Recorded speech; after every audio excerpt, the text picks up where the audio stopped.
Hey everybody, I just want to say welcome to all you new viewers, and well, you're all pretty much new viewers, I think. Today I'm going to be talking about the Glassdoor job app. This application has a job searching community forum where people can post about stuff going on at work, and it's pretty interesting. I'm going to review a couple of those today. So there's this guy on a job search forum, right? He's already juggling two jobs like he's auditioning for the role of most overworked human. And then he decides to start a third job. Maybe he thought he was in some kind of career triathlon. But here's the kicker. He quits a week later. Why? Because his managers were passive aggressive and reprimanded him in front of coworkers. First of all, passive aggressive managers? That's like complaining the ocean's too wet. That's what they do. It's in the job description. Must be able to manage team, file reports, and engage in subtle soul-crushing negativity. The first comment is like, yeah, man, that environment can really bring you down. Never put up with it. Sure, because nothing says healthy work environment like just running away. That's how adults solve problems, right? Next time somebody's rude to me at Starbucks, I'll just move to another city. And then the second comment, I make sure I'm respected in every building by every person. Okay, Chuck Norris, calm the fuck down. Do you really walk into every building like, respect me or face my wrath? I'd love to see that in action at like a dentist's office. Here's the thing, buddy. You already had two jobs, so why take a third? Just because you can afford it doesn't mean you should. Like, I can afford to eat an entire cake by myself, but my pants would respectfully disagree. And this whole reprimanding thing, that's a manager's job. They reprimand. It's like being surprised that a dog barks or that a politician lies. It's part of the package. Maybe they weren't being passive aggressive. Maybe they were just being managers. But quitting after a week? Come on, that's like quitting the gym after doing one push-up. It screams, I have the conflict resolution skills of a toddler. Maybe if you'd stuck it out, you could have been best buds with the manager or even become a manager yourself. Instead, you tapped out before the bell even rang. Now you'll never know if you could have been the passive-aggressive overlord of your own team. Then there's this post about a young girl working in retail. It's her fourth day on the job, and a customer straight up spits in her face because she asked for an ID. Now she doesn't want to work there anymore. Can you blame her? No one signs up for a retail job thinking they'll need a splash guard. The opinions, though. Oh boy. One guy basically says, well, it was Memorial Day. Right, because national holidays make people feral. And then, oh, it's the pandemic. So COVID's got people thinking they're llamas? And then, reality TV shows. Really? Is keeping up with the Karens a thing now? These excuses are next level ridiculous. Like, the spit has nothing to do with Memorial Day, the pandemic, or the Kardashians. It's because people know retail workers can't defend themselves without getting canned. It's like your boss throws you into a boxing ring but slaps the handcuffs on you first. Good luck! Remember, the customer's always right! Of course this girl doesn't want to work there anymore. She's got too much dignity for that. In the real world, if you act like a jerk, you get treated like one. But in retail, corporate might as well be handing out name tags that say, punching bag, try me. So here's the deal. Unless these companies want their employees to start wearing raincoats and goggles like they're going to a Gallagher show, maybe they should let them defend themselves a little. Or better yet, just stop making excuses for spitters. Memorial Day, my ass. Alright, so there's this post from an employee who's all bent out of shape because a customer complained by leaving a negative review. The employee read the woman's order back to her, she confirmed it was right, but later she comes back saying she didn't get one of the Happy Meals. Classic fast food drama, right? The comments are gold. The first guy's like, yeah man, that's so messed up of her. He's rallying the troops, ready to take this lady down over a 4-piece nugget and a toy. And then the second guy comes in with a reality check like, dude, you're being way too sensitive, don't take it so personally. And here's the thing, both comments have a point. Sure, it's annoying when someone comes back with a complaint after they already confirmed their order. But the second guy nails it. You're working fast food, not solving world hunger. It's not that deep. This poster needed to hear that they were taking it too personally. It's actually pretty heartwarming to see them take that advice to heart. It's like they had an epiphany in the comment section. Oh yeah, maybe I shouldn't let a missing Happy Meal ruin my day. So there you have it. Internet therapy over Happy Meals. On one hand, you've got the cheerleader ready to storm the castle for a fry cook, and on the other, you've got the voice of reason saying, chill, it's just a Happy Meal. Sometimes all it takes is a virtual slap on the back and a don't sweat it to set someone straight. Who knew the internet could be so wholesome? Alright, so then there's this Home Depot employee who finds a couple getting it on in one of the storage shed displays. And not just a quickie, no, they even had a candle lit. I can't tell if this is the most romantic or the trashiest thing I've ever heard. A candle! They brought ambience into a hardware store. That's dedication. They didn't just want a quickie, they wanted a whole experience. Was this even spontaneous or was it on someone's bucket list? But honestly, hearing this made me think about my own storage shed and the dark secrets it might hold. Like, what kind of sordid past does it have that I'll never know about? Is it haunted by the ghosts of awkward hookups? Do I need to burn sage next to my lawnmower? And let's talk about the employee that found them. That guy deserves a raise. Can you imagine? Just doing your rounds, making sure nobody's stealing light bulbs, and boom! Amateur porn set in the shed section. Obviously, you don't get trained for that during orientation. Like, how do you even handle that? Excuse me, sir, ma'am, can you take this to IKEA and take advantage of their fully furnished rooms? Anyways, next time you're strolling through Home Depot, just remember that storage shed has seen things. And now so have we. Alright, so there's this post about a woman who gets a call from a customer who insists they pray before discussing her account details. Like, yeah, you bet. Before we dive into your overdue balance, let's have a chat with the Almighty. The first two comments are priceless. They basically say, yeah, let them go on with it. Use the time to think about your grocery list or your weekend plans. It's like, sure, I'll pray with you, and also figure out what I'm binge watching tonight.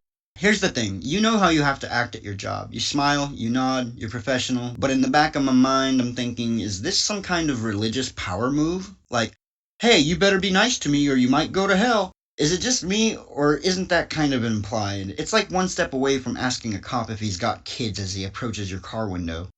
You have to wonder if they're intentionally doing that. What happens is I realize something's impractical, I assume why, and then I wait to be proven right. It's like playing mental chess with someone using divine strategy. I would have thought of that instantly and kept my eye out for anything that might validate it, just for fun, since I literally don't care. I would do my job, smile and nod, be helpful, don't criticize, no sarcasm, no passive aggressiveness. But for me, all it would take is them trying to manipulate in one other way. Like, by the way, the Lord told me you should waive my late fee. And then I'm like, I knew it! You're not just asking for God's help, you want me to know that you're asking for God's help. I mean, who thinks, you know what will make resolving my billing issue a little smoother? A quick prayer! Do they believe divine intervention is going to fix their credit score? Imagine calling your bank. Hi, I'd like to dispute a charge, but first, can we all bow our heads? If I called my plumber and he wanted to say grace before unclogging my toilet, I'd be like, dude, just grab the plunger.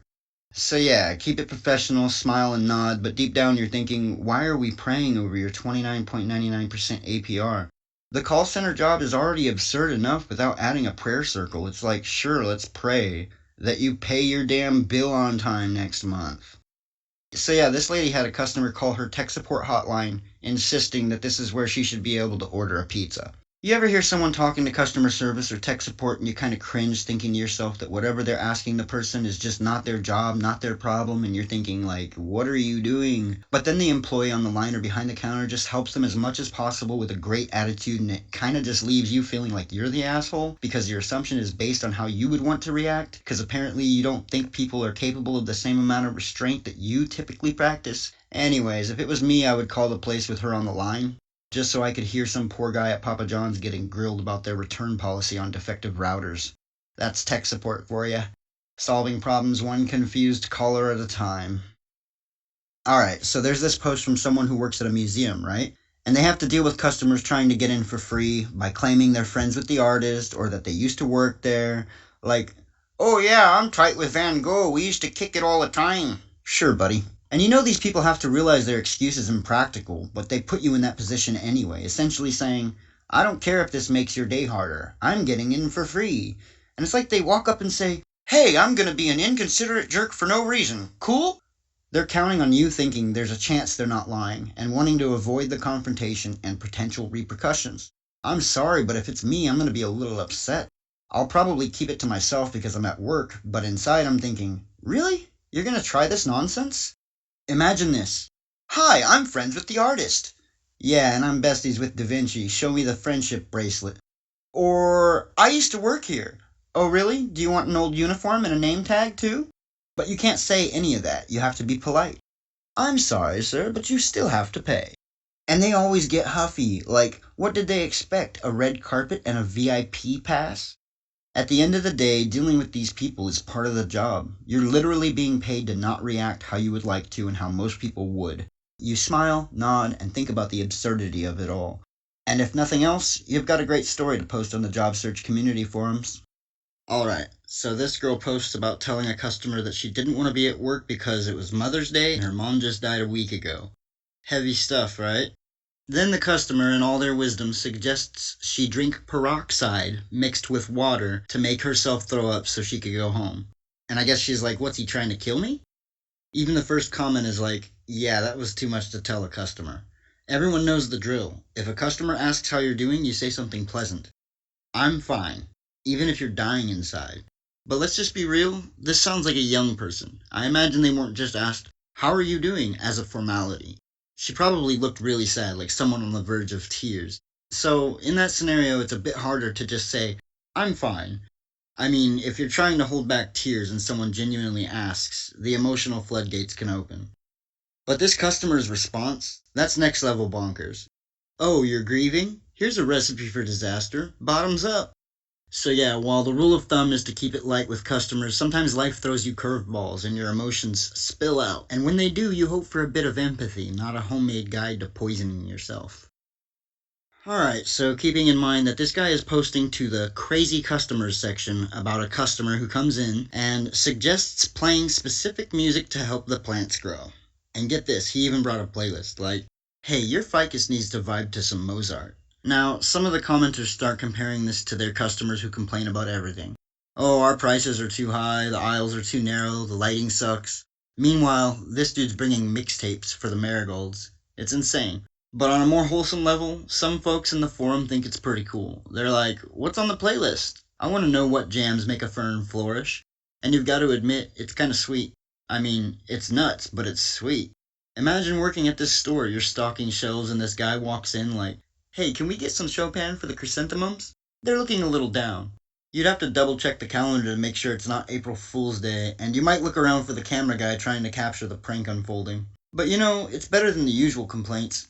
I would take a guy with a plant playlist over someone griping about the lack of organic turnips any day. At least this dude is bringing some positivity. Sure, he might seem off his rocker, but he's not ruining your day with negativity. Alright, so this employee posts about a customer who wanted to return a mirror because it gave her bad vibes and was, causing household strife. Like, sorry, this mirror is ruining my life. Can I get a refund? One commenter is like, the reason doesn't matter as long as she meets the return requirements. Sure, let's just pretend we live in a world where bad vibes are a legit reason for returns. Yeah, I'd like to return this couch, it's giving me commitment issues. Then another commenter jumps in saying, they once had a woman try to return a curling iron because it was burning her hair. Now that might have been her own fault due to misuse of the product, but at least that's an actual issue. I can almost understand that one, but bad vibes? Come on. Imagine being the employee, you're standing there, trying to process this return, and she's like, this mirror has bad juju. You'd have to stifle a laugh. Sure, ma'am, I'll just check our inventory for any mirrors with good energy. And can you picture the manager's face when they hear this? So why is this being returned? Oh, bad vibes. They'd be right to think that they were on a hidden camera show. But hey, at least it's not boring. Retail jobs can be soul-sucking, and dealing with someone who thinks their mirror is haunted is at least entertaining. Definitely beats listening to complaints about expired coupons. So, next time someone tries to return something for a ridiculous reason, just remember it's all part of the gig. Whether it's bad vibes, haunted mirrors, or cursed curling irons, you've got stories for days. Maybe she's not crazy. Maybe there is a group of witches going around cursing objects at retail stores, and this lady is the chosen one, spiritually powerful enough to discern a disturbance in the force. You don't know what you don't know. I smell a Netflix series. What can I say? I'm full of them, just effing banger after banger after banger after banger after banger after banger after banger after banger after banger after banger. Thanks for tuning in. I hope you guys found this interesting. Peace. Welcome to new viewers. Oh my god.